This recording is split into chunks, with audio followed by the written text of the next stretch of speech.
Pan, Chapter 7, The Home Under the Ground. One of the first things Peter did next day was to measure Wendy and John and Michael for hollow trees. Hook, you remember, had sneered at the boys for thinking they needed a tree apiece. This was ignorance, for unless your tree fitted you, it was difficult to go up and down. Two of the boys were quite the same size. Once you fitted, you drew in your breath at the top, and down you went at exactly the right speed. While to ascend, you drew in and let out alternately, and so wriggled up. Of course, when you've mastered the action, you are able to do these things without thinking of them, and nothing can be more graceful.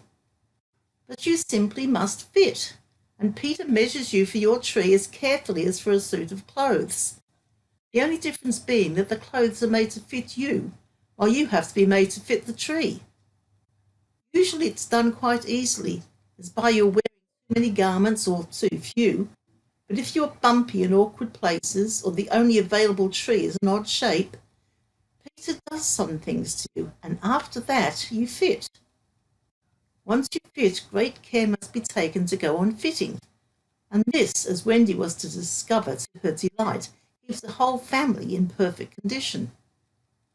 Wendy and Michael fitted their trees at the first try, but had to be altered a little. After a few days' practice, they could go up and down as gaily as buckets in a well, and how ardently they grew to love their home under the ground, especially Wendy. It consisted of one large room, as all houses should do, with a floor in which you could dig for worms if you wanted to go fishing, and in this floor grew stout mushrooms of a charming colour, which were used as stools. A never tree tried hard to grow in the centre of the room, but every morning they sawed the trunk through level with the floor. By tea time it was always about 2 feet high, and then they put a door on top of it, and the whole thus becoming a table. As soon as they cleared away, they sawed off the trunk again, and thus there was more room to play. There was an enormous fireplace, which was in almost any part of the room where you came to light it. And across this Wendy stretched strings made of fibre, from which she suspended her washing. The bed was tilted against the wall by day and let down at 6:30, when it filled nearly half the room, and all the boys slept in it except Michael, lying like sardines in a tin. There was a strict rule against turning round unless one gave the signal, when all turned at once. Michael should have used it also, but Wendy would have a baby, and he was the littlest, and you know what women are. The short and long of it is that he was hung up in a basket. It was rough and simple, and not unlike what baby bears would have made of an underground house in the same circumstances. But there was one recess in the wall, no larger than a bird cage, which was the private apartment of Tinker Bell.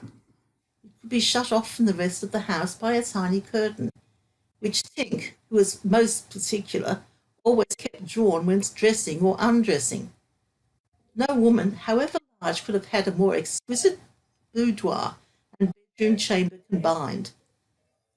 The couch, as she always called it, was a genuine Queen Mab with club legs, and she varied the bedspreads according to what fruit blossom was in season.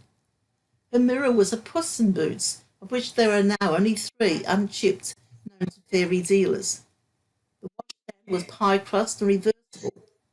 The chest of drawers an authentic Charming VI, and the carpet and rugs the best period from Marjorie and Robin. There was a chandelier from Tiddlywinks for the look of the thing, but of course she lit the residence herself. Tink was very contemptuous of the rest of the house, as indeed was perhaps inevitable, and her chamber, though beautiful, looks rather conceited, having the appearance of a nose permanently turned up. I suppose it was all especially entrancing to Wendy, because those rampageous boys of hers gave her so much to do. Really, there were whole weeks when, except perhaps for the stocking in the evening, she was never above ground. The cooking, I can tell you, kept her nose to the pot, and even if there was nothing in it, even if there was no pot, she had to keep watching it that it came to the boil just the same. You never exactly knew whether there would be a real meal or just a make-believe. It all depended upon Peter's whim. He could eat, really eat, if it was part of a game, but he could not cram down the food just to feel stodgy, which is what most children like better than anything else. The next best thing being to talk about it. Make-believe was so real to him that during a meal you could see him getting rounder. Of course it was trying, but you simply had to follow his lead. And if you could prove to him that you were getting loose for your tree, he let you stodge. Wendy's favourite time for sewing and darning was after they had all gone to bed. Then, as she expressed it, she had a breathing time for herself, and she occupied it in making new things for them and putting double pieces on the knees, but they were almost frightfully hard on their knees. When she sat down to a basket full of their stockings, every heel with a hole in it, she would fling up her arms and exclaim, "Oh dear, I am sure I sometimes think spinsters are to be envied." Her face beamed when she exclaimed this. You remember about her pet wolf? Well, it very soon discovered that she had come to the island, and it found her out, and they just ran into each other's arms. After that, it followed her about everywhere. As time wore on, did she think much about the beloved parents she had left behind her? This is a difficult question, because it is quite impossible to say how time does wear on in the Neverland, where it is calculated by moons and suns. There are ever so many more of them than on the mainland. But I'm afraid that Wendy did not really worry about her father and mother. She was absolutely confident that they would always keep the window open for her to fly back by, and this gave her complete ease of mind. What did disturb her at times was that John remembered his parents vaguely only, as people he had once known, while Michael was quite willing to believe that she was really his mother. These things scared her a little, and nobly anxious to do her duty, she tried to fix the old life in their minds by setting them examination papers on it, as like as possible to the ones she used to do at school. The other boys thought this awfully interesting and insisted on joining. They made slates for themselves and sat round the table, writing and thinking hard about the questions she had written on another slate and passed round. They were the most ordinary questions. What was the colour of Mother's eyes? Which was taller, father or mother? Was Mother blonde or brunette? Answer all 3 questions if possible. A. Write an essay of not less than 40 words on how I spent my last holidays, or the characters of father and mother compared. Only one of these to be attempted. Or 1. Describe Mother's laugh. 2. Describe Father's laugh. 3. Describe Mother's party dress. 4. Describe the kennel and its inmate. They were just everyday questions like these, and when you could not answer them, you were told to make a cross. It was really dreadful what a number of crosses even John made. Of course, the only boy who replied to every question was Slightly, and no one could have been more hopeful of coming out first, but his answers were perfectly ridiculous, and he really came out last, a melancholy thing. Peter did not compete. For one thing, he despised all mothers except Wendy, and for another, he was the only boy on the island who could neither write nor spell, not the smallest word. He was above all that sort of thing. By the way, the questions were all written in the past tense. What was the colour of Mother's eyes, and so on. Wendy, you see, had been forgetting too. Adventures, of course, as we shall see, were of daily occurrence, but about this time Peter invented, with Wendy's help, a new game that fascinated him enormously, until he suddenly had no more interest in it, which, as I have been told, was what always happened with his games. It consisted in pretending not to have adventures, in doing the sort of thing John and Michael had been doing all their lives, sitting on stools, flinging balls in the air, pushing each other, going out for walks and coming back without having killed so much as a grizzly. To see Peter doing nothing on a stool was a great sight. He could not help looking solemn at such times. To sit still seemed to him such a comic thing to do. He boasted that he had gone walking for the good of his health. For several sons, these were the most novel of all adventures to him, and John and Michael had to pretend to be delighted also, otherwise he would have treated them severely. He often went out alone, and when he came back you were never absolutely certain whether he had had an adventure or not.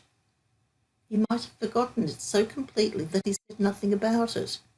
And then when you went out, you found the body, and on the other hand, you might say a great deal about it, and yet you could not find the body.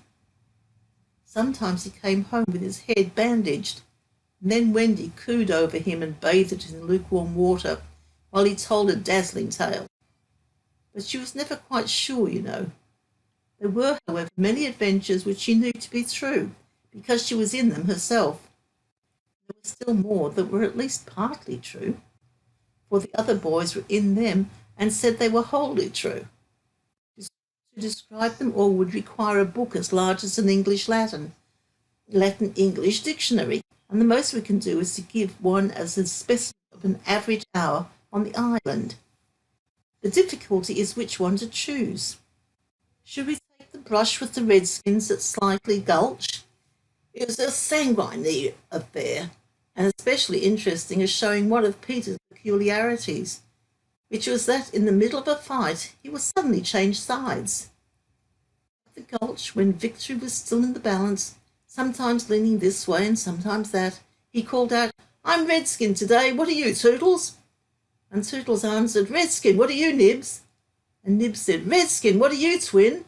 And so on, and they were all Redskins. And of course, this would have ended the fight had not the real Redskins, fascinated by Peter's methods, agreed to be the lost boys for that once. And so at it they all went again, more fiercely than ever. The extraordinary upshot of this adventure was, but we have not decided yet that this is the adventure we are to narrate, perhaps a better one would be the night attack by the Redskins on the house under the ground. Several of them stuck in the hollow trees and had to be pulled out like corks. We might tell how Peter savaged Tiger Lily's life in the Mermaid's Lagoon and so made her his ally. Or we could tell of the cake the pirates cooked so that the boys might eat it and perish, and how they placed it in one cunning spot after another. But always Wendy snatched it from the hands of her children, so that in time it lost its succulence and became as hard as a stone, and was used as a missile, and Hook fell over it in the dark. Or suppose we tell of the birds that were Peter's friends, particularly of the never bird that built in a tree overhanging the lagoon, and how the nest fell into the water, and still the bird sat on her eggs, and Peter gave orders that she was not to be disturbed. That is a pretty story, and the end shows how grateful a bird can be. But if we tell it, we must also tell the whole adventure of the lagoon, which would, of course, be telling two adventures rather than just one. A shorter adventure, and quite as exciting, was Tinker Bell's attempt, with the help of some street fairies, to have the sleeping Wendy conveyed on a great floating leaf to the mainland. Fortunately, the leaf gave way and Wendy woke, thinking it was bath time, and swam back. Or again, we might choose Peter's defiance of the lions when he drew a circle round him on the ground with an arrow and dared them to cross it. And though he waited for hours, with the other boys and Wendy looking on breathlessly from trees, not one of them dared to accept his challenge. Which of these adventures shall we choose? The best way will be to toss for it. I have tossed, and the lagoon has won.